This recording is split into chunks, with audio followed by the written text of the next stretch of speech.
What I remember of the Jim Crow era, things that particularly stand out to me are labeled water fountains in the department stores, colored and white. And I do remember going to drink at a colored water fountain and my mom saying, no, you should go to that one, which made, it wouldn't make any sense to any kid. It made no sense to me.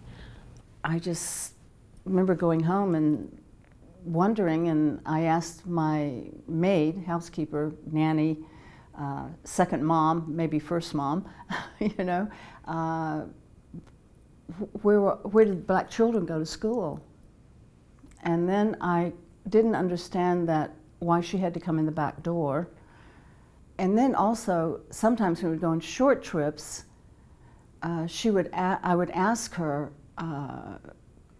why isn't she coming in to get a sandwich with us?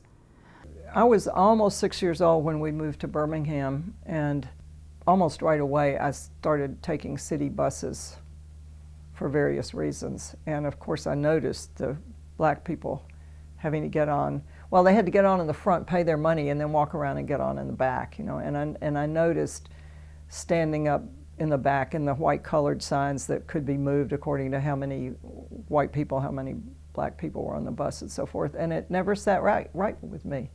I can remember being very little, saying, what's the matter here? Something's not right. Especially, seems like I could remember the maids at the end of the day, if I were riding the bus in the afternoon, obviously tired, getting on the bus and having to stand up. And the white people, especially men, because I had been taught the sort manners, you know, men are supposed to stand up for women and so forth, but it didn't apply, of course, to a white man standing up for a tired African-American woman.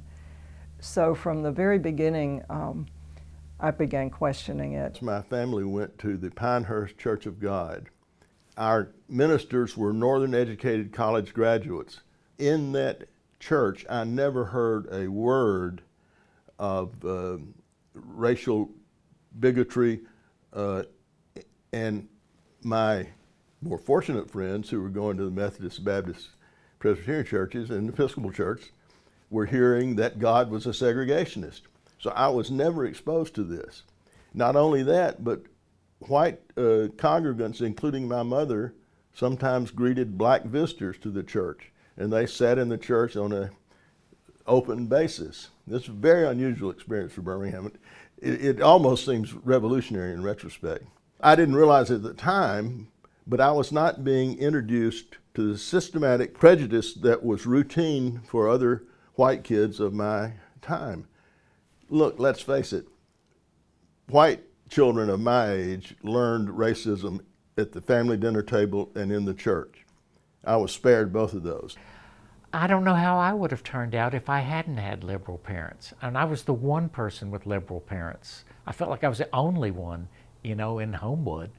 My playmates were not allowed to use racial epithets in our yard or in our house.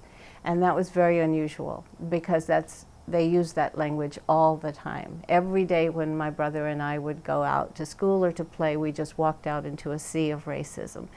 But not at my house and not in my yard, and the children seemed to accept that. They did.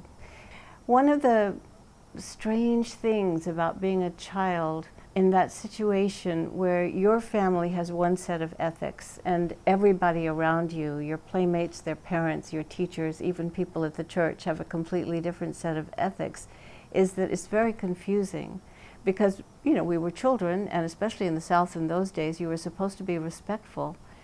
So I was continually trying to learn how to respectfully disagree with my teachers and the parents of my friends. For me, I think my background as a Methodist minister's daughter, what I had read growing up, I was an avid reader. I loved reading the stories of the abolitionists.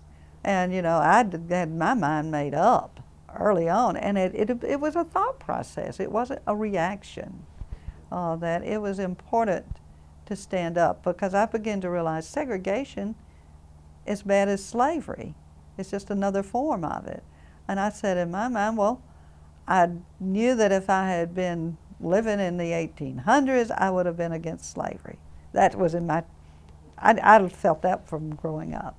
And so, well, if I'm against slavery, yeah, it's not fair to segregate people.